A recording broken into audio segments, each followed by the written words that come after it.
During the hour that has become available today, I want to speak about certain things which will be easier to understand now that preparation has been made both in the general lecture course and in the last 2 lectures to members. I shall speak this evening about the karma of the Anthroposophical Society and continue this same theme in London during the next 2 days. The lectures here have made it clear that in our own epoch, the impulse of the being known in Christian terminology as the Archangel Michael is responsible for the spiritual guidance of civilized mankind. This particular rulership, if so it may be called, of the spiritual life began in the 70s of last century and was preceded, as I said, by that of Gabriel. I shall now have something to say about certain aspects of the present rulership of Michael. Whenever Michael sends his impulses through the evolution of humanity in the sphere of earthly life, he is the bringer of the sun forces, the spiritual forces of the sun. With this is connected the fact that during their waking consciousness, men receive these sun forces into their physical and etheric bodies. The present rulership of Michael, which began not very long ago and will last from 3 to 4 centuries, signifies that the cosmic forces of the sun penetrate right into the physical and etheric bodies of men. And here we must ask, what kind of forces? What kind of impulses are these cosmic sun forces? Michael is essentially a sun spirit. He is therefore the spirit whose task in our epoch is to bring about a deeper, more esoteric understanding of the truths of Christianity. Christ came from the sun. Christ, the sun being, dwelt on the earth in the body of Jesus and has lived since then in supersensible communion with the world of men. But before the whole mystery, connected with Christ, can reveal itself to the soul, mankind must become sufficiently mature, and the necessary deepening will to a great extent have to be achieved during the present age of Michael. Now, whenever the sun forces work in upon the earth, they are always connected with an impulse which streams into earthly civilization as an inpouring wave of intellectuality. For in our sphere of existence, everything possessed by man and by the world in general in the way of intellectuality, intelligence, derives from the sun. The sun is the source of all intellectual life, operating in the service of the spirit. Utterance of this truth may evoke a certain inner resistance today, for men do right not to place too high a value upon intellect in its present form. Those who have any real understanding of the spiritual life will not set much store by the intellectuality prevailing in the modern age. It is abstract and formal. It crowds the human mind with ideas and concepts which are utterly remote from living reality. It is cold, dry, and barren, as compared with the warm, radiant life pulsing alike through the world and through man. In respect of intelligence, however, this holds good only for the present time, since we are living in a very early period of the Michael age, and what we now possess as intelligence is still only just beginning to unfold in the general consciousness of mankind. In time to come, this intelligence will have an altogether different character. In order to realize how the nature of intelligence changes during the course of human evolution, let us recall that in medieval Christian philosophy, Thomas Aquinas still speaks of beings, of intelligences inhabiting the stars. As opposed to the materialistic views prevailing today, we ourselves regard the stars as colonies of spiritual beings.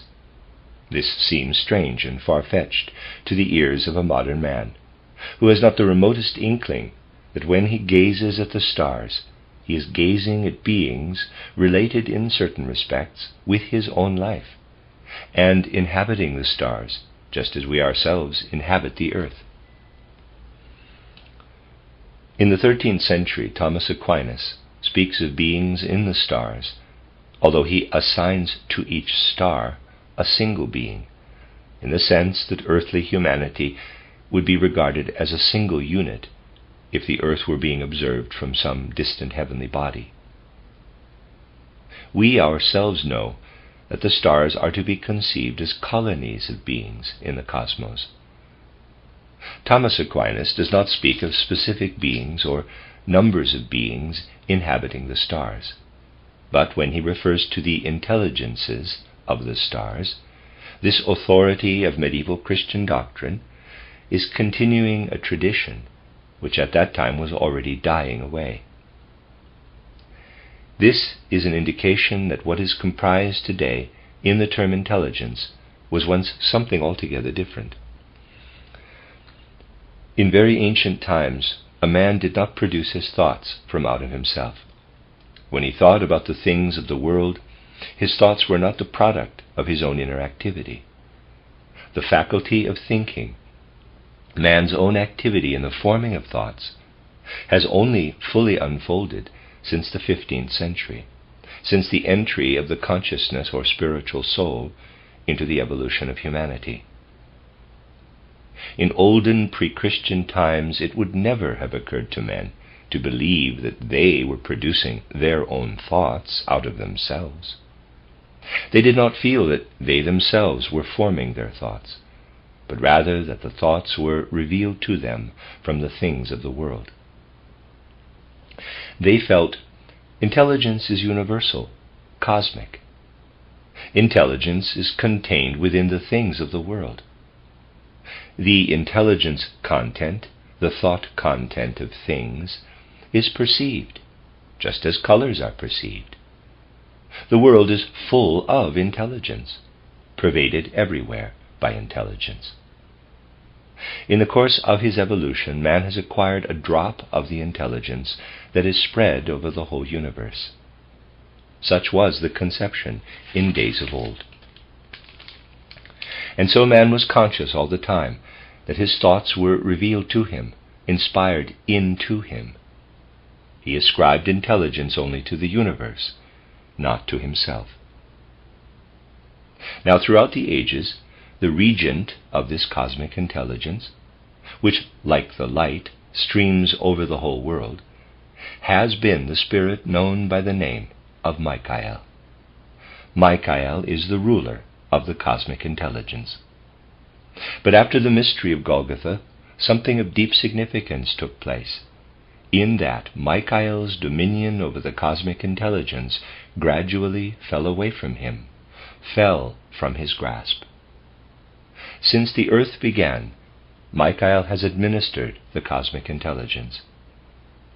And in the age of Alexander, of Aristotle, when a man was aware of thoughts, that is to say, of the content of intelligence within him, he did not regard these thoughts as his own self-made thoughts.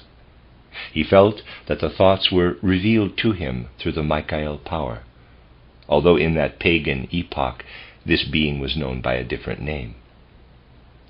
This thought content gradually fell away from Michael. And if we look into the spiritual world, we see that the descent of the intelligence from the sun to the earth is accomplished by about the 8th century A.D. In the 9th century, men are already beginning, as the forerunners of those who came later, to unfold their own personal intelligence. Intelligence begins to take footing within the souls of individual men.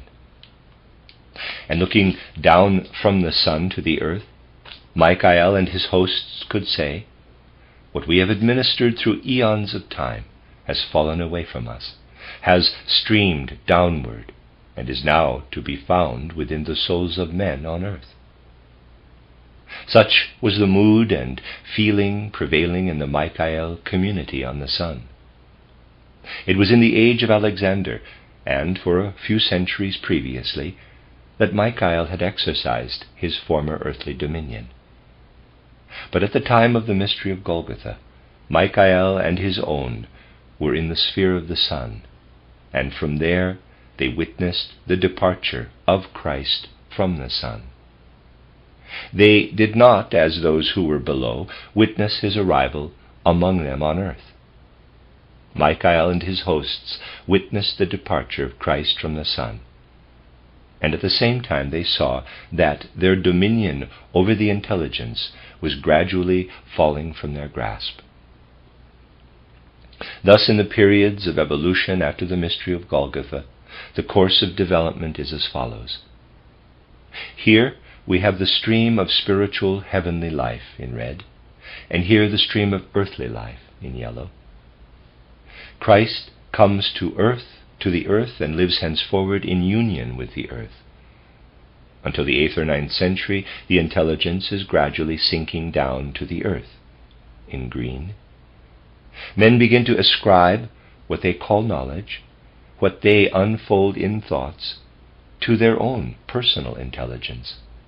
Michael sees that what he has administered through eons is now to be found within the souls of men on earth.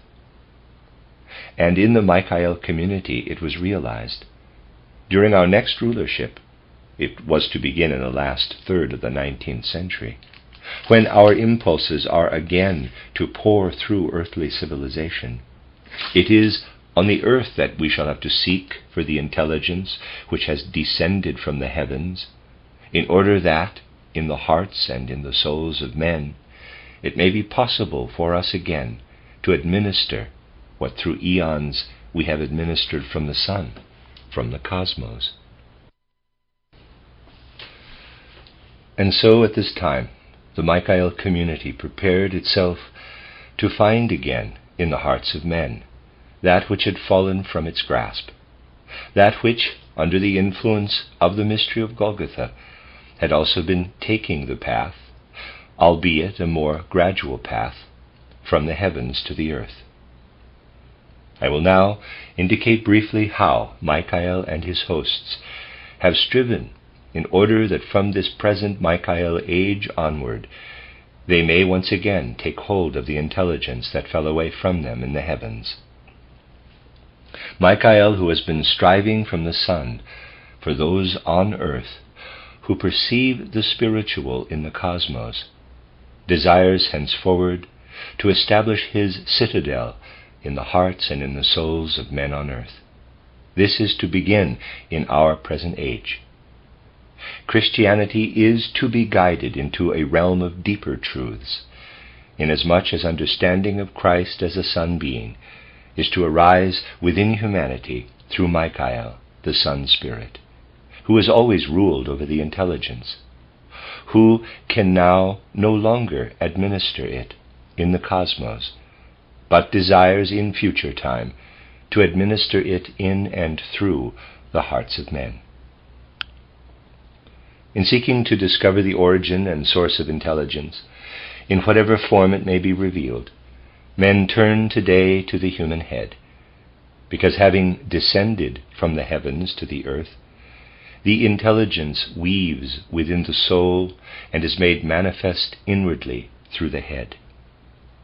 It was not always so in times when men strove for intelligence, for the essence of the intelligence revealing itself from the cosmos. In those earlier epochs, men strove for intelligence not by developing the faculties of the head, but by seeking for the inspirations conveyed to them by the cosmic forces. An example of how in olden time men sought the cosmic intelligence in a way in which it is no longer sought today is to be found when one stands, as we were able to do last Sunday, at that place in Tintagel, which was once the site of King Arthur's castle, and where he with his 12 companions exercised a power of far-reaching significance for Europe. From the accounts contained in historical documents, it will not be easy to form a true conception of the tasks and the mission of King Arthur and his Round Table, as it is called. But this becomes possible when one stands on the actual site of the castle and gazes with the eye of spirit, EYE, over the stretch of sea which an intervening cliff seems to divide into two. There, in a comparatively short time, one can perceive a wonderful interplay between the light and the air, but also between the elemental spirits living in light and air. One can see spirit beings streaming to the earth in the rays of the sun. One can see them mirrored in the glittering raindrops. One can see that which comes under the sway of earthly gravity appearing in the air as the denser spirit beings of the air. Again, when the rain ceases and the rays of the sun stream through the clear air, one perceives the elemental spirits intermingling in quite a different way. There one witnesses how the sun works in earthly substance. And seeing it all from a place such as this, one is filled with a kind of pagan piety. Not Christian, but pagan piety, which is something altogether different. Pagan piety is a surrender of heart and feeling to the manifold spiritual beings working in the processes of nature. Amid the conditions of modern social life, it is not, generally speaking, possible for men to give effect to the processes coming to expression in the play of nature forces. These things can be penetrated only by initiation knowledge. But you must understand that every spiritual attainment is dependent upon some essential and fundamental condition. In the example I gave this morning, footnote in Lecture 10 of True and False Paths in Spiritual Investigation, end of footnote, to illustrate how the knowledge of material phenomena must be furthered and extended, I spoke of the interweaving, self-harmonizing karma of two human beings as a necessary factor. And, in the days of King Arthur and those around him, special conditions were required in order that the spirituality so wondrously revealed and borne in by the sea might flow into their mission and their tasks. This interplay between the sunlit air and the rippling, foam-crested waves continues to this day. Over the sea and the rocky cliffs at this place, nature is still quick with spirit. But to take hold of the spirit forces working there in nature would have been beyond the power of one individual alone. A group of men was necessary, one of whom felt himself as the representative of the sun at the center, and whose 12 companions were trained in such a way that in temperament, disposition, and manner of acting, all of them together formed a 12-fold whole. 12 individual men, grouped as the zodiacal constellations are grouped around the sun. Such was the round table. King Arthur at the center, surrounded by the 12, above each of whom a zodiacal symbol was displayed, indicating the particular cosmic influence with which he was associated. Civilizing forces went out from this place to Europe. It was here that King Arthur and his 12 knights drew into themselves from the sun the strength wherewith to set forth on their mighty expeditions through Europe in order to battle with the wild demonic powers of old, still dominating large masses of the population, and drive them out of men. Under the guidance and direction of King Arthur, these 12 were battling for outer civilization. To understand what the 12 felt about themselves and their mission, it must be remembered that in olden time, men did not claim a personal intelligence of their own. They did not say, "I form my thoughts, my intelligence-filled thoughts, myself." They experienced intelligence as revealed intelligence, and they sought for the revelations by forming themselves into a group like the one I have described, a group of 12 or 13. There they imbibed the intelligence which enabled them to give direction and definition to the impulses needed for civilization. And they too felt that their deeds were performed in the service of the power known in Christian Hebraic terminology as Michael. The whole configuration of this castle at Tintagel indicates that the 12, under the direction of King Arthur, were essentially a Michael community, belonging to the age when Michael still administered the cosmic intelligence. This was actually the community which worked longer than any other to ensure that Michael should retain his dominion over the cosmic intelligence. At the ruins of King Arthur's castle today, the Akasha Chronicle still preserves the picture of the stones falling from those once mighty gates, and these falling stones become an image of the cosmic intelligence falling, sinking away from the hands of Michael into the minds and hearts of men. At another place, this Arthur-Michael stream has its polaric contrast, the Grail stream of which the Parsifal legend tells. This other stream comes into being at a place where a more inward form of Christianity had taken refuge. In the Grail stream, too, we have the 12 around the one, but account is everywhere taken of the fact that the intelligence-filled thoughts, no longer flow as revelations from the heavens to the earth. What has now streamed downward seems, in face of earthly thoughts, to be like the pure fool, in quotes, Parsifal. It is realized here that the intelligence must now be sought within the earthly sphere alone.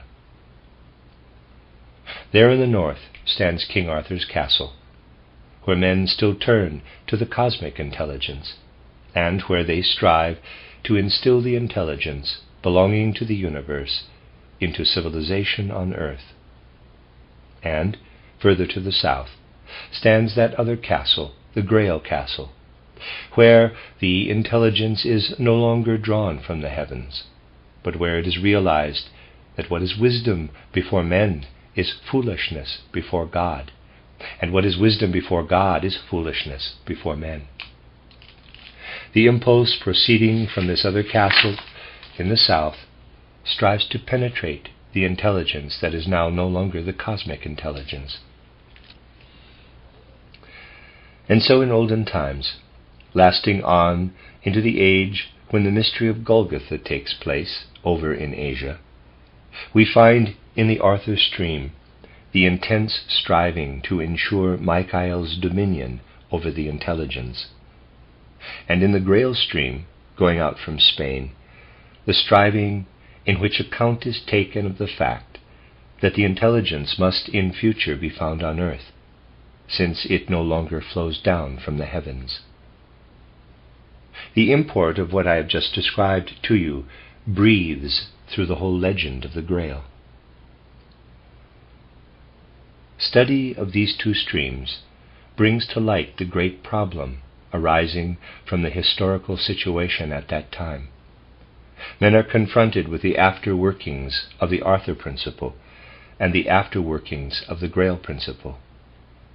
The problem is, how does Michael himself, not a human being like Parsifal, but Michael himself, find the path leading from his Arthurian knights, who strive to ensure his cosmic sovereignty, to his Grail knights, who strive to prepare the way for him into the hearts and minds of men, in order that therein he may again take hold of the intelligence. And now the great problem of our own age takes definition. How shall the Michael rulership bring about a deeper understanding of Christianity? Overwhelmingly this problem confronts us, marked by the contrast of the two castles, the one of which the ruins are to be seen to this day at Tintagel, and that other castle, which will not easily be seen by human eyes, since in the spiritual realm it is surrounded, as it were, by a trackless forest, 60 leagues deep on every hand. Between these two castles looms the great question: how can Michael become the giver of the impulse which will lead to a deeper understanding of the truths of Christianity? Now, it would not be correct to say that the knights of King Arthur were not battling for Christ and the real Christ impulse. It was simply that they bore within them the urge to seek for Christ in the Son, and they would not abandon their conviction that the Son is the fount of Christianity. Hence their feeling that they were bringing the heavens down to the earth, that their Michael battles were being waged for Christ, who works from the rays of the sun. Within the Grail stream, the Christ impulse takes expression in a different way. Men are conscious that the Christ impulse, having come down to the earth, must henceforward be carried into effect through the hearts of men. The spiritual essence of the Son is now united with earthly evolution. Such was their conviction. I have told you in these lectures of individuals who in the 12th century taught and worked in the school of Chartres, where teachings still inspired by a lofty and sublime spirituality were given forth. Footnote, see Lecture 4, titled True and False Paths in Spiritual Investigation, end of footnote. I spoke of particular teachers in the school of Chartres, among them Bernard of Sylvestris, Bernard of Chartres, Alanus ab Insulis, and there were others too, surrounded by a great company of pupils. Remembering what was especially characteristic of these teachers of Chartres, we may say, in some measure they still preserved within them the old traditions of nature, teeming with life and being, as opposed to an abstract material nature. And this was why there still hovered over the school of Chartres elements of that Sun Christianity which the heroes of Arthur's Round Table, as Knights of Michael, had striven to implant as an impulse in the world.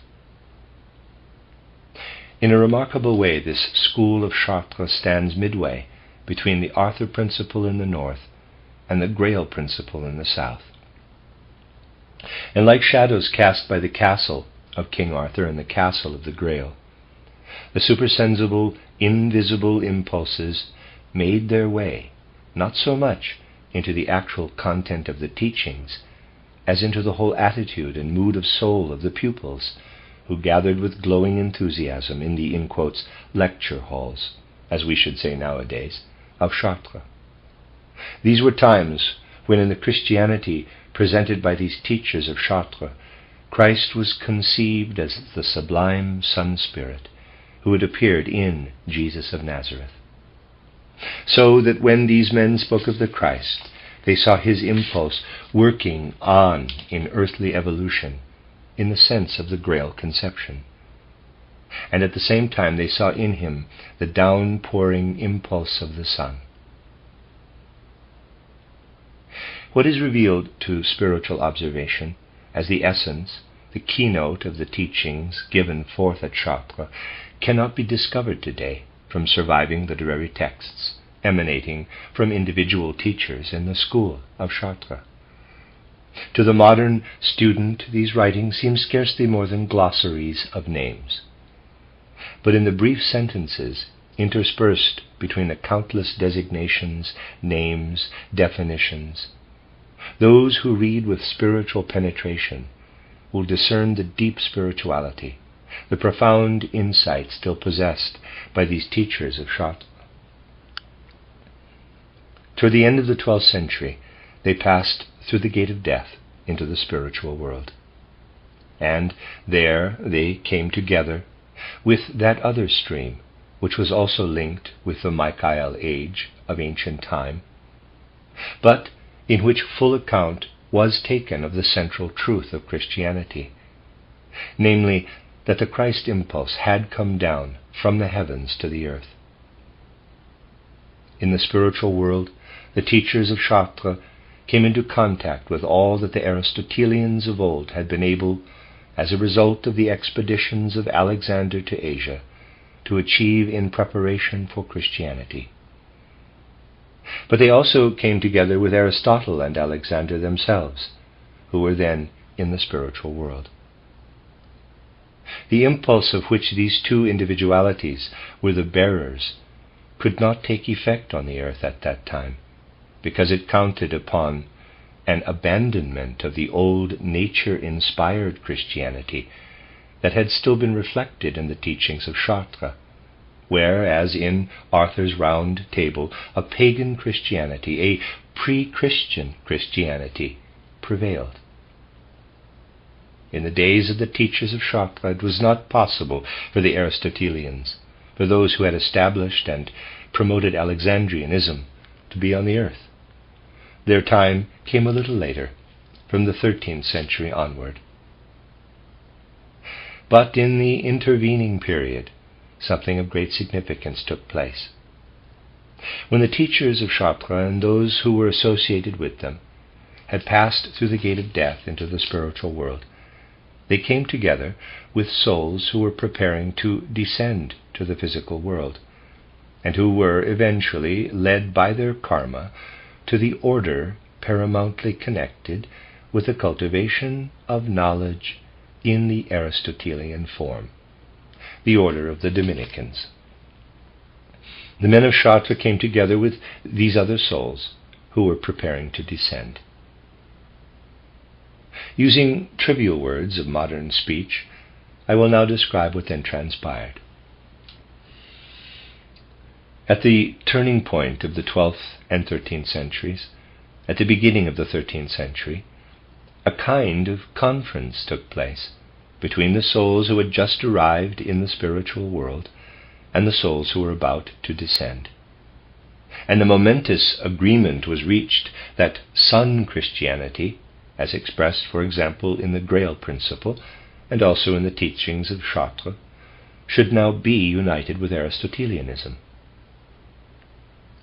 Those who descended to earth became the founders of scholasticism, the spiritual significance of which has never been truly assessed, and in which, to begin with, men could only hope to win the day for their view of personal immortality in the Christian sense, by advocating it in the most radical, extreme way.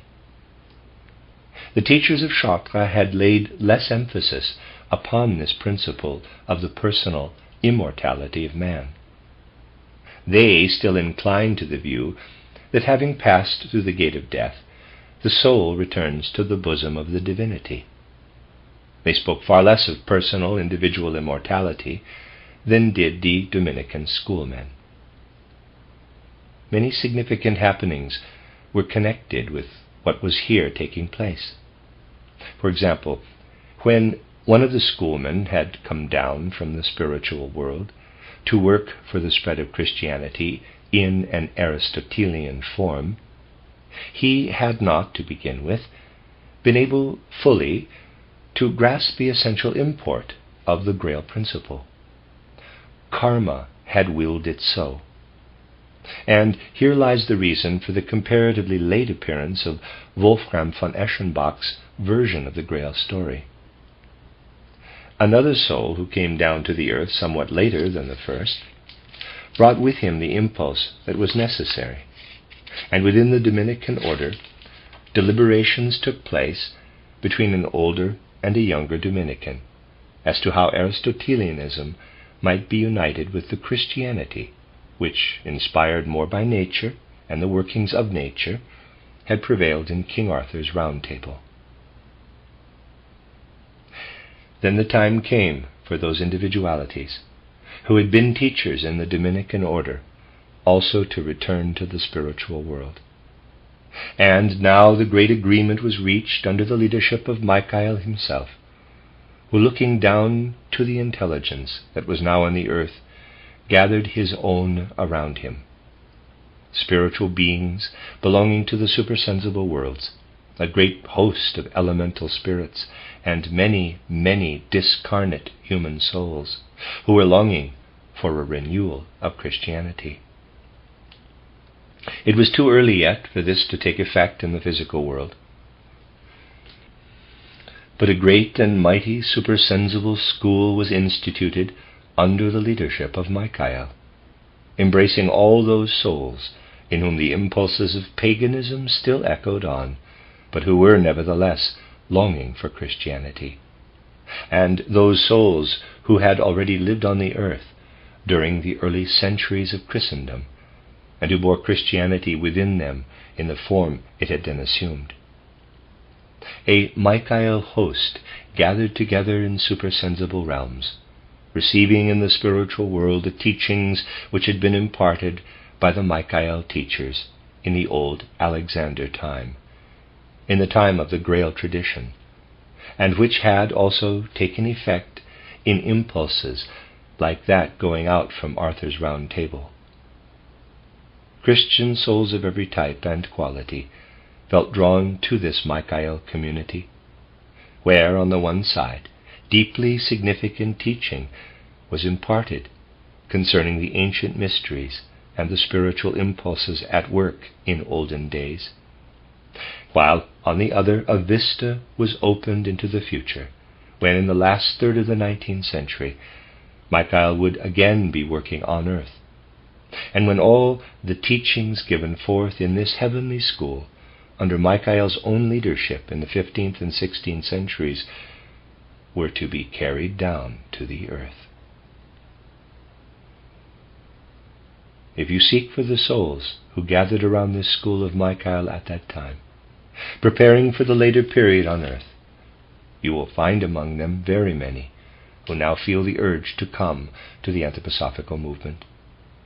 Karma has so guided these souls that in a life between death and a new birth, at that time they thronged around Michael, preparing to carry down a cosmic Christianity again to the earth.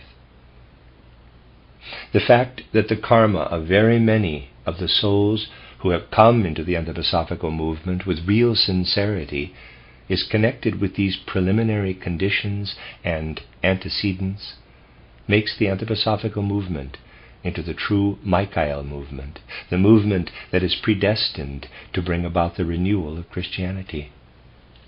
This lies in the karma of the Anthroposophical movement. It lies too in the karma of many individuals who have come with sincerity into that movement. To carry into the world the Michael impulse, which in this way can be pictured in all its concrete reality, which is betokened by many a sign on the earth today, and also comes strikingly to expression in the wonderful play of nature forces around the ruins of Arthur's castle.